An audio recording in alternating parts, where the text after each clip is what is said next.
নমস্কার, আর একটা নতুন ভিডিওতে আপনাদের স্বাগত জানাই।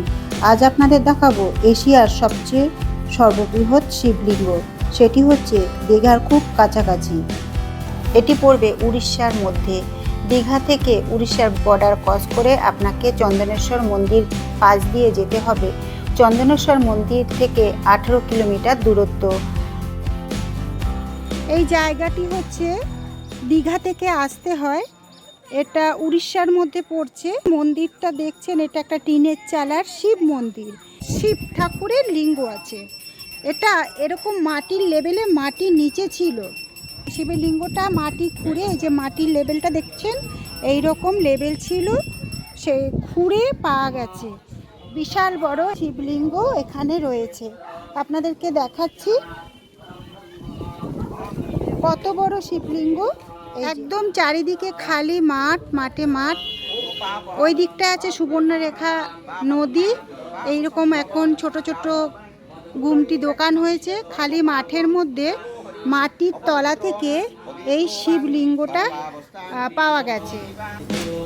এটি হচ্ছে বাবা ভূটেন্দ্রেশ্বর শিব মন্দির। ভারতের উড়িষ্যা রাজ্যের বালেশ্বর জেলার ভোগরাইস ব্লকে অবস্থিত।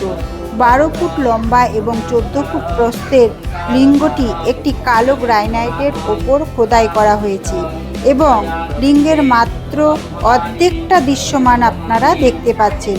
বাকি অর্ধেকটা বছরের পর বছর চাপা পড়ে রয়েছে।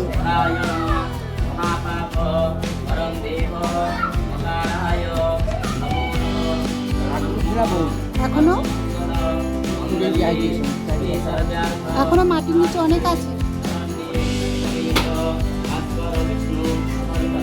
লিঙ্গের 3টি অংশ রয়েছে। লিঙ্গের মাঝখানের অংশটি অষ্টভুজাকৃতি, ব্যাস প্রায় 12 ফুট এবং উচ্চতা প্রায় 4 ফুট। লিঙ্গম ডান দিকে সামান্য ঝুঁকে রয়েছে। ভূষণ্ডেশ্বর শিব মন্দির উড়িষ্যার মধ্যে রয়েছে। মাটির নিচ থেকে পাওয়া গেছে অনেকটা, প্রায় 1.5 মানুষ উচ্চতা। এখনও মাটির নিচে রয়েছে, যেটা খুঁড়ে বার করা যায়নি। এশিয়ার মধ্যে উচ্চতম এই শিব মন্দির। এখান থেকে আমরা চলে যাব আরেকটি শিব মন্দির দর্শন করতে। এটিও একটি বিখ্যাত শিব মন্দির। চন্দনেশ্বর মন্দির উড়িষ্যার খুব বিখ্যাত মন্দির। এটি আদি মন্দির। এখানে মানুষ মানত করলে তার মনস্কামনা পূর্ণ হবেই হবে। চন্দনেশ্বর মন্দির এটি ভারতের উড়িষ্যা রাজ্যের বালেশ্বর জেলায় অবস্থিত একটি শিব মন্দির। এটি পশ্চিমবঙ্গ রাজ্য দীঘা শহরের কাছে অবস্থিত। উড়িষ্যার বর্ষপঞ্জির প্রথম দিনে মন্দির চত্বরে এক বিশাল বার্ষিক মেলার আয়োজন হয়। এই সময় অনেক ভক্ত এই মন্দিরে আসে।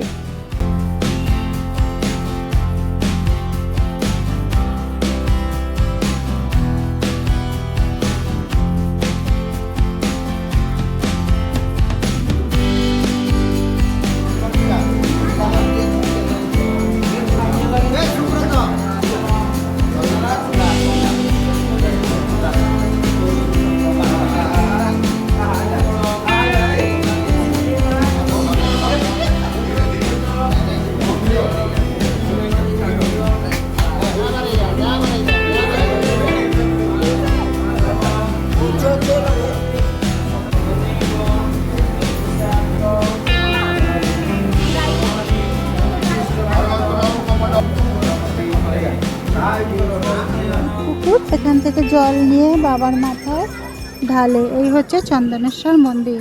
উড়িষ্যার মধ্যে পড়ছে, দীঘার পাশেই রয়েছে বর্ডার, উড়িষ্যা বর্ডার, তার পাশেই রয়েছে এই বিখ্যাত চন্দনেশ্বর মন্দির।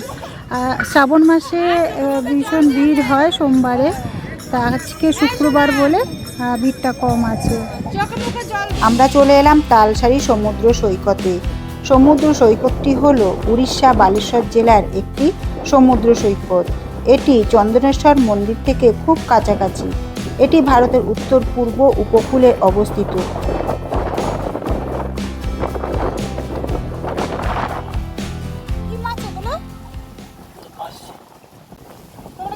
ছেড়ে দেবে আবার এই বড় মাছগুলো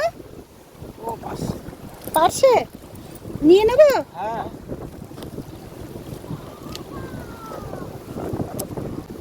কি সুন্দর লাগছে।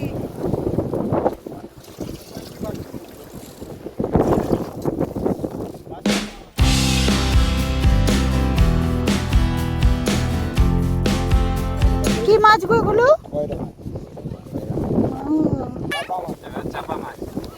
এটা লোটে, এটা কাঁকড়া, আর এই যে ট্যাংরা মাছ আছে। এটা কি মাছ গো? এরকম ডোরা কাটা কি সুন্দর চিংড়ি আছে। ওইটা কি? ওইটা দাও। হ্যাঁ দাও। আর দুটো দিয়ে দাও কিছু। কত খয়রা মাছ দিয়ে দাও। খয়রা মাছ করে দিও। আর চিংড়ি কটা দিয়ে দাও। আচ্ছা কত দাও? এই জালে দুশোটা মাছ দিও। না, প্যাকেট দাও গো আমার। প্যাকেট দাও। মাছগুলো আমরা নিলাম, দাদা আমাদের দিল। চলো, এই দাদা আমাদের ফ্রিতে মাছ দিয়ে দিল। এই দাদা আজকে আমাদের সফরের তৃতীয় দিন। সকাল বাজছে 6:30, সূর্য উঠে গেছে অনেকটা ওপরে, কিন্তু দীঘার সমুদ্রের জল ভীষণ কাদা পরিমাণে ঢেউ হচ্ছে। ওইদিকে দূরে জেলেরা মাছ ধরছে, আর এই দিকটা হচ্ছে ঝাউবন। পেছনটাতেই রয়েছে আমাদের হোটেল ঢেউ সাগরের কাছে, আর সামনে একটা নতুন পার্ক বানিয়েছে। দীঘা এখন খুব সুন্দর সাজিয়েছে। তো দীঘাতে থেকে আমরা কোথায় কোথায় ঘুরেছি, প্রথম একটি ভিডিও আমি ছেড়েছিলাম, এটি দ্বিতীয় ব্লগ। আগের ব্লগে আপনাদের দেখিয়েছি দীঘায় কোন হোটেলে উঠেছি, এবং দীঘা থেকে আমরা বিচিত্রপুর ঘুরেছি। তারপর আমরা এই সাইট সিনগুলো করেছি।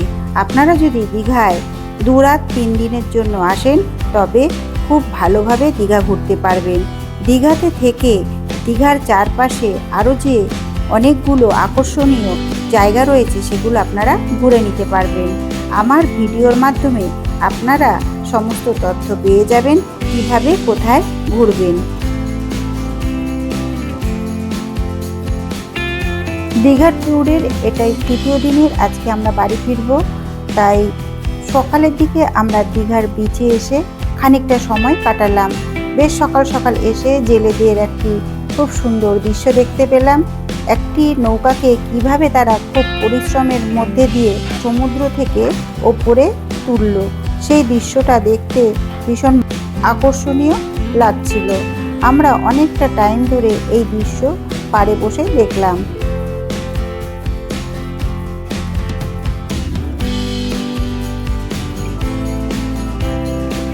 দীঘা ভারতের পশ্চিমবঙ্গ পূর্ব মেদিনীপুর জেলার অন্যতম জনপ্রিয় সমুদ্র সৈকত।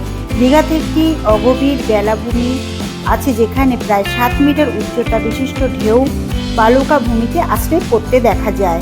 এখানে ঝাউ গাছের সৌন্দর্যায়ন চোখে পড়ে, যা ভূমিক্ষয়ের রোধেও সমান সাহায্য করে।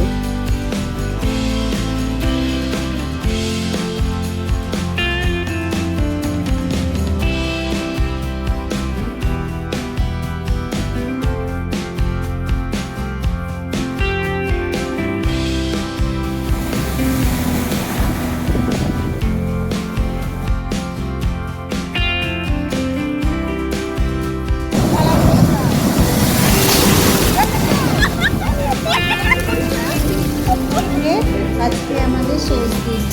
তো 1:10-এ আমাদের ট্রেন আছে। হোটেল ছেড়ে দিতে হয়েছে 9:30টার মধ্যে। স্নান টান করে নিয়ে আমরা ফ্রেশ হয়ে এখন ঘড়িতে বাজছে 11:15। পাশের হোটেলে খেতে এসেছি, আর আমাদের লাগেজগুলো হোটেলের একটা সাইডে রাখা হয়েছে। খেয়ে আমরা স্টেশনে যাব, ট্রেন। এই হচ্ছে দীঘা স্টেশন, আর দীঘা স্টেশনের একদমই পাশেই পুরীর জগন্নাথ মন্দিরের আদলে দীঘায় জগন্নাথ মন্দির। প্রচুর কাজ বাকি আছে, খুব সুন্দর, অনেক বড়, একদম পুরীর জগন্নাথের মন্দিরের মতনই তৈরি হচ্ছে। এদিকে অনেক হোটেল আছে, আর এই হচ্ছে দীঘা স্টেশন। আমরা কলকাতার উদ্দেশ্যে রওনা দিলাম। তো আমার ভিডিওটা এখানেই আমি শেষ করছি। যদি ভালো লেগে থাকে অবশ্যই অবশ্যই আমার ভিডিওটিকে একটি লাইক দিয়ে দেবেন। আর চ্যানেলে যারা নতুন আছেন, নতুন ভিডিও দেখছেন, তাদের কাছে অনুরোধ রইল অবশ্যই আমার চ্যানেলটিকে সাবস্ক্রাইব করে দেবেন। পরের ব্লগে আবার দেখা হচ্ছে। ততক্ষণে সুস্থ থাকবেন, ভালো থাকবেন, টাটা।